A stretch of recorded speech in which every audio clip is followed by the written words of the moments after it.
¿Cómo ves vos hoy lo que está pasando con la sociedad y con la inteligencia artificial en relación a la salud mental? Los adolescentes consultan constantemente la IA. De hecho, eso también va correlacionado con que el inicio de muchas patologías psiquiátricas se dan en la adolescencia. O sea, la inteligencia artificial es complaciente y se basa, digamos, en base a los dictoprompts que fue creando el adolescente. Como encerrarse más en sí mismo, Claro. ¿no? De alguna manera. Sí, y está a veces esa sensación de que están hablando como con otra persona, en realidad es una máquina que se va adaptando hacia esa persona, ¿no? Entonces pasa a ser muy peligroso. Y son también soluciones como inmediatas. Claro. Y ese es uno de los problemas que estamos teniendo Sí. también, ¿no? Sí. En salud mental. Muchas veces lo que sucede es esta búsqueda de soluciones inmediatas o, por ejemplo, soluciones un poco que no son terapéuticas. Yo creo que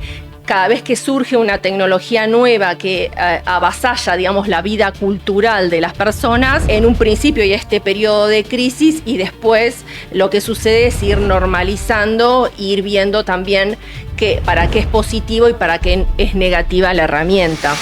Sesgos es una iniciativa del Instituto de Innovación Digital para preguntarnos, sin tecnicismos, cómo habitamos y proyectamos nuestras vidas en un mundo atravesado por algoritmos e inteligencia artificial. Una conversación sobre poder, tecnología, presente y futuro. La inteligencia artificial no es solo una herramienta, también es un terreno de disputa, de sentidos y de futuro. ¿Puede una inteligencia artificial ayudar a decidir un tratamiento psiquiátrico? ¿Y qué pasa cuando esa misma tecnología se convierte en la primera consulta de un adolescente? En esta entrevista de Sesgos, la psiquiatra Gabriela Niersen, fundadora y CEO de Neomente, aborda una tensión central de nuestro tiempo, el uso de la IA en salud mental como herramienta clínica de precisión, pero también como espacio de riesgo cuando reemplaza al vínculo humano. Desde su experiencia, plantea una línea clara. La tecnología puede mejorar decisiones, pero no puede ocupar el lugar del profesional. Hola Gabriela, ¿qué tal? ¿Cómo estás? Hola, ¿qué tal? Un gusto. Vamos a hablar hoy de salud mental, de inteligencia artificial, de ese cruce que hoy nos preocupa un montón, por lo menos a muchas personas. Sí. Pero lo primero que quiero preguntarte es, ¿cuál recordás que fue tu primer contacto con la inteligencia artificial? Bueno, mi primer contacto fue, yo estoy casada, mi marido es ingeniero, entonces, cada vez que sale algo nuevo, él me cuenta y me dice, mira, esto, wow, lo tenés que mirar, qué sé yo. Entonces dije, a ver, lo voy a provocar y lo voy a chequear y le voy a hacer un montón de preguntas de salud mental que seguro me va a contestar mal. Entonces, empecé a hacerle preguntas, algunas me contestó bien, otras me contestó mal y dije, bueno, está bueno, era la primera versión que había salido. Y dije, bueno, de ChatGPT, sí, claro, modelos sí. de lenguaje. Claro, exacto, modelos de lenguaje. Y me pareció, dije, bueno, está bueno. Por ejemplo, daba muchos datos para todo lo que es, por ejemplo, el porcentaje de casos de enfermedades mentales, estaba bueno. Después cuando lo provocaba un poco y le hacía alguna pregunta media profunda, quizás yo me dedico mucho no solo a la psiquiatría, sino también a lo que es genética molecular. Entonces, cuando le hacía una pregunta de genética molecular, ella hacía agua por todos los costados. Pero dije, está bueno como herramienta. Y después, fui viendo toda la evolución de el mejoramiento desde el inicio hasta ahora. Y vos, como psiquiatra, Sí. te interesaste tanto en este tema que en algún momento armaste una aplicación, una solución para el campo en el que vos te desarrollás, que se llama Neomente, ¿no? Sí. Y sos CEO de esta empresa.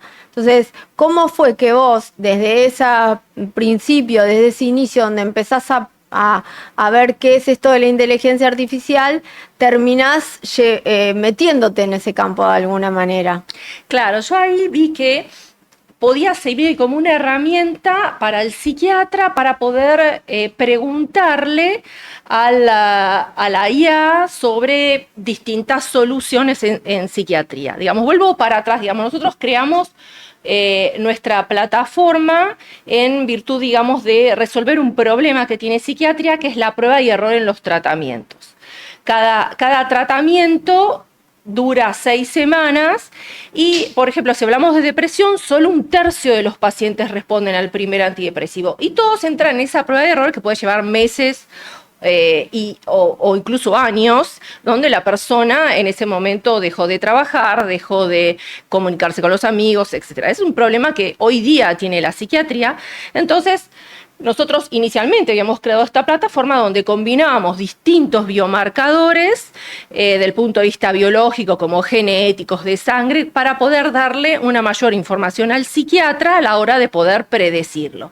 Pero le dábamos un informe plano, y cuando surge esta inteligencia artificial, dije, ¿por qué no que el psiquiatra, partiendo de esta información que nosotros le damos, pueda interrogarle y que le responda de una forma mucho más friendly que un informe donde explica del punto de vista genético cómo responde a los fármacos, y que lo pueda aplicar a la práctica clínica? Y ahí surgió esta idea de unir lo que nosotros veníamos haciendo, que era del punto de vista puramente biológico, con la inteligencia artificial, para hacer de nexo entre un ámbito que a veces es muy difícil de entender y otro ámbito que es la práctica clínica. ¿Y cómo ves vos hoy lo que está pasando con la sociedad y con la inteligencia artificial en relación a la salud mental, ¿no? Sí. Bueno, es bastante complejo, sobre todo en el caso de los adolescentes, ¿no? Los adolescentes consultan constantemente la IA. De hecho, eso también va correlacionado con que el inicio de muchas patologías psiquiátricas se dan en la adolescencia, y que a veces buscan ayuda en la IA antes de consultar a un profesional. Y esto da muchos problemas. No sabemos bien dónde busca esa información la IA. Sabemos que la IA en general va a buscar la información en las redes en general, en cualquier lado, y le puede dar lineamientos o estrategias que quizás no son las que daría un profesional. Es conocido un caso en Estados Unidos de una persona que usaba la inteligencia artificial, y que la inteligencia artificial, después de usarla, dice, bueno, ya entendí, me voy a suicidar, y la inteligencia le dijo, bueno, por fin estás tomando una decisión. Claro. Bueno, ese fue el caso más eclatante, pero hoy día surgen estas cosas, o sea, la inteligencia artificial es complaciente y se basa, digamos, en base a los distintos prompts que fue creando el adolescente, va a tratar de responder a eso, y crea un universo en función de las respuestas un poco que quiere escuchar el adolescente, que eso no es lo que va a sugerir un profesional, por ejemplo. Claro, claro, es como encerrarse más en sí mismo, claro, ¿no? De alguna manera. Sí, y está a veces esa sensación de que están hablando como con otra persona, en realidad es una máquina que se va adaptando hacia esa persona, ¿no? Entonces pasa a ser muy peligroso. Sí. Claro, y ahí uno también se pregunta cuál es el... uno puede ayudarse con herramientas, incluso en esto, ¿no? En cómo encontrar el fármaco adecuado en casos puntuales donde hay un diagnóstico que está hecho por un profesional, por una persona. Claro. Entonces, ¿cuál es el lugar ahí que ocupamos los humanos? ¿Cuál es el lugar que ocupan las inteligencias artificiales o la tecnología en todo este proceso? Claro, sí, hay que darle su lugar, hay que restringir, o sea, es importante, digamos, que haya normas y que esté normalizado, y que también haya un conocimiento en la población de cuál es el alcance de esta herramienta, entender lo que es una herramienta, pero que no es la solución a todos los problemas. Bueno, eso en realidad, eso así como vos lo decís, pareciera fácil, pero creo que es uno de los debates que estamos teniendo, claro, ¿no? ¿Cómo crees vos que es ese lugar, el lugar de la humanidad desde el punto de vista de la salud mental? En momentos en los que tal vez venimos arrastrando cosas que nos pasaron en la pandemia. Sí. Supongo que vos esto lo debes ver en el consultorio. Sí, un montón. Sí, digamos, se sumó, porque esto fue post-pandemia, ¿no? Entonces, sí, en la pandemia, que por la situación hubo un inicio de una prevalencia mayor de enfermedades mentales, obviamente síndromes depresivos, ansiedad, todo lo que ya sabemos, y ligado a que no hay un suficiente acceso a la salud mental. Muchas veces también existe el estigma a la salud mental, a decir, necesito ayuda, prefiero ir al médico clínico y decirle, pero no ir a un psiquiatra, o prefiero no decir dónde voy. Entonces, todas esas son barreras que generan hacia el acceso, sumado también al acceso a la salud. Muchas veces, si la persona no tiene una obra social, le es difícil acceder también a la salud mental. Los turnos en los hospitales son muy largos. Entonces, lo que sucede es que recurren a estrategias que cree que son soluciones, que también es gratis y lo tienen en la casa, y quizás le respondió 2 o 3 cosas que estaban copadas, y entonces en base a eso cree que puede ser un aliado para su estrategia terapéutica.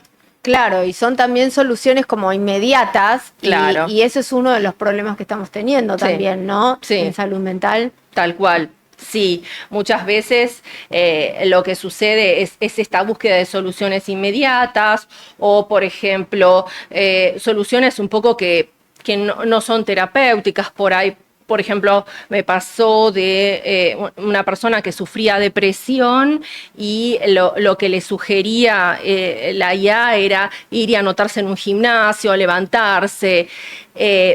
Si la persona sufre depresión, y lo que es la depresión como patología, muy difícilmente tenga la energía para ir a un gimnasio. Y sugerirle de ir a un gimnasio suele ser contraproducente, porque le está diciendo que haga algo que realmente no puede hacer. Claro, y que se encuentra con que nuevamente no va a poder afrontar esa situación, claro. y produce otro impacto en ese sujeto. Claro, otro impacto negativo, va a llover sobre mojado, por ejemplo, ¿no?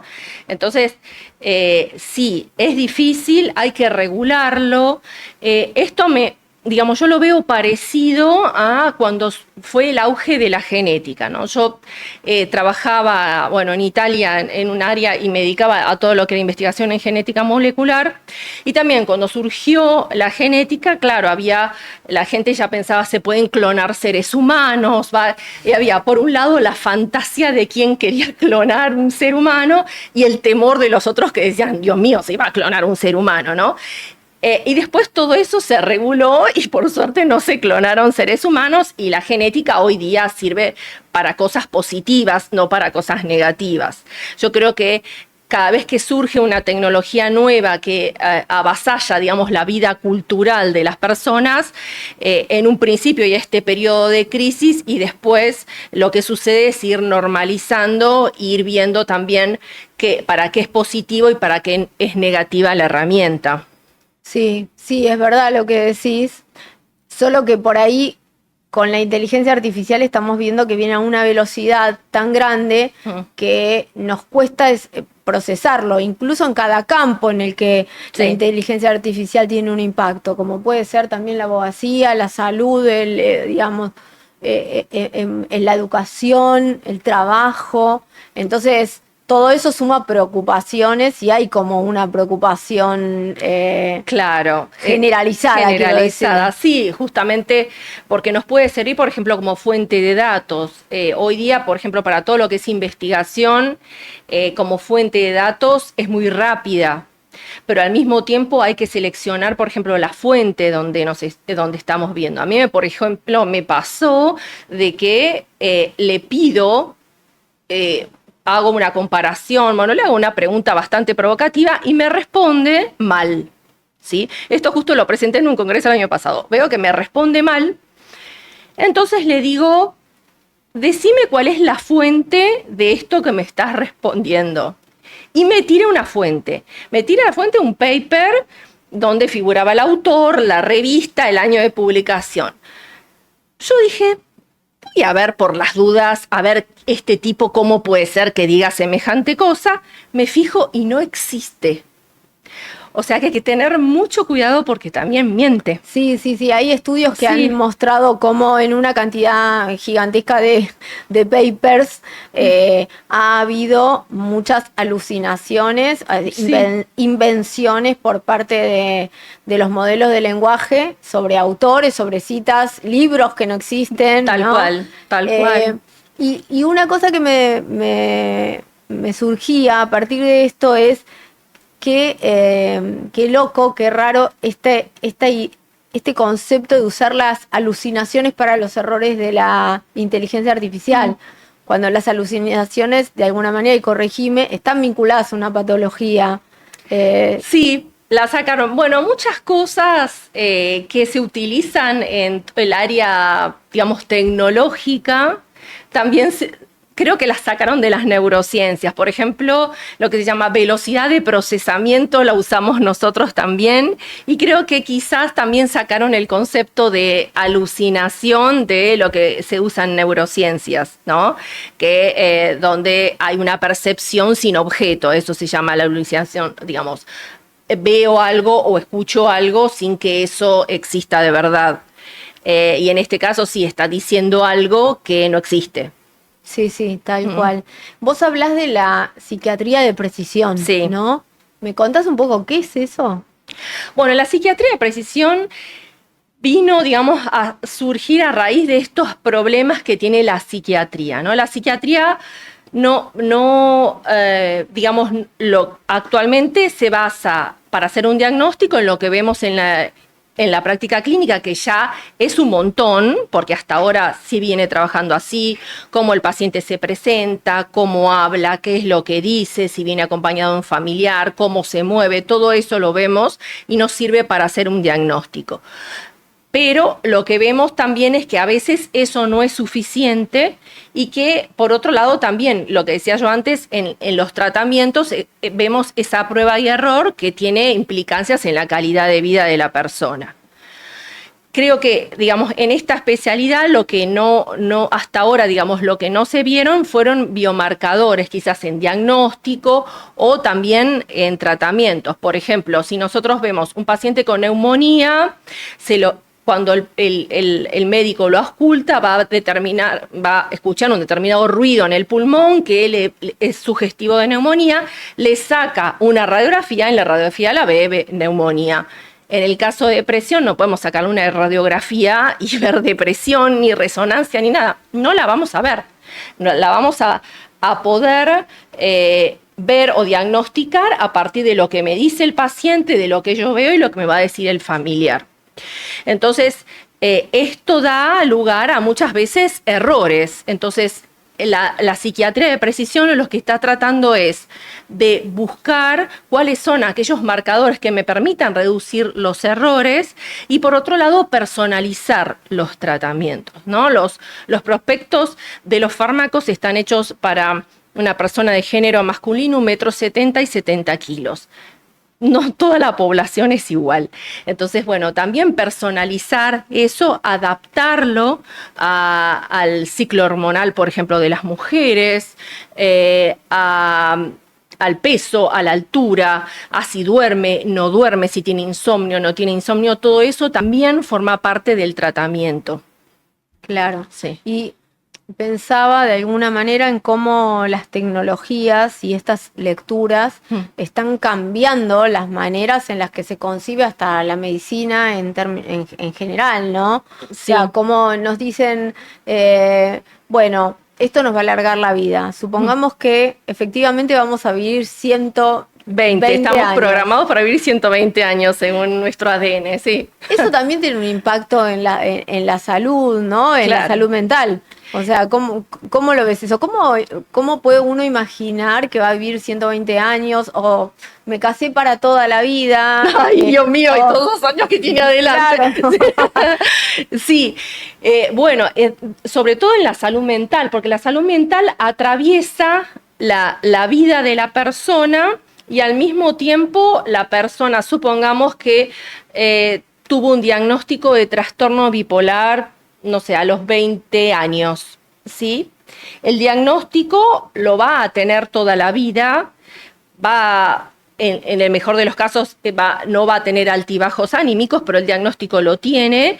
Y por otra parte, se van a ir sumando enfermedades que surgen en la vida. Le puede agarrar una infección, de grande va a tener hipertensión, etcétera, y va adquiriendo distintas patologías con una patología de base que la acompañó toda la vida. Entonces también eso es importante considerarlo. Y eso, bueno, volviendo a la psiquiatría de precisión, eso también es importante. Muchas veces el médico, el paciente va al cardiólogo y tiene una medicación, va al gastroenterólogo, tiene otra, va al psiquiatra, tiene otra. Y muchas veces no le dice al psiquiatra, mira, estoy yendo esto, esto y esto, y el psiquiatra no sabe lo que está tomando. O muchas veces lo que sucede es que también hay una subestimación de la acción de distintos fármacos. Por ejemplo, si es Ventalibre, no lo digo, porque total es Ventalibre, debe ser natural. O si es homeopático, tampoco, no lo digo, ¿sí? Y eso produce interacciones farmacológicas, y eso se ve también. Muchas veces un fármaco no actúa porque el otro está interfiriendo, ¿sí? Y si estamos hablando, no sé, de el psiquiatra no sabe, le da un antidepresivo que por ahí inhibe el fármaco para la presión, es un problema, o viceversa, ¿no? Entonces, también es importante lo que se llama la interdisciplina. Y esa precisión nos la está facilitando la tecnología, de alguna manera. Sí, el poder, por ejemplo, tener una base de datos grande que me permita poder ver qué fármaco interactúa con otro fármaco. En la cabeza del médico es muy difícil que tenga todas las interacciones de todos los fármacos y de todas las especialidades, porque es casi imposible, ¿sí? Se acordará las más importantes, pero por ahí los detalles o de un fármaco nuevo no lo sabe. Entonces, poder tener una tecnología que me diga, si yo le estoy dando este fármaco y está tomando esto, bueno, es mejor cambiemos porque este no deja actuar el otro, es sumamente importante. Claro, y Sí. por ahí también que parte de algunas de esas patologías que está teniendo el paciente también tienen que ver con su salud mental. Tal cual.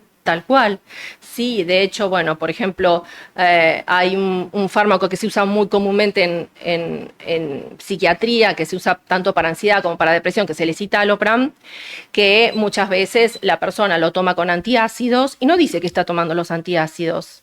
Y el antiácido interfiere con el fármaco, con el escitalopram, por ejemplo. Y ahí está interfiriendo con su salud mental, con su tratamiento de salud mental, y la persona, bueno, como es Ventalibre, lo compró en farmacia, ni siquiera le digo al psiquiatra que lo está tomando. O sea que igual ahí, aunque la tecnología quiera, si el paciente no le informa al psiquiatra, no hay manera, ¿no? No, pero por ejemplo la tecnología a veces ayuda. Bueno, nosotros, por ejemplo, en el caso nuestro, lo que hacemos es, le hacemos preguntas para que responda a todos los fármacos. Le preguntamos qué fármaco está tomando, nos contesta el concepto de fármaco de esas personas, y después le decimos, ¿y los de venta libre? ¿Y los homeopáticos? Entonces también construís un perfil de ese paciente que es completo. completo, exacto, sí. Qué bueno. Bueno, muchísimas gracias, Gabriela. Ha sido súper Bueno. interesante. Bueno, muchas gracias. Bueno, me alegro que les haya servido esta información. Sí, claro. Gracias.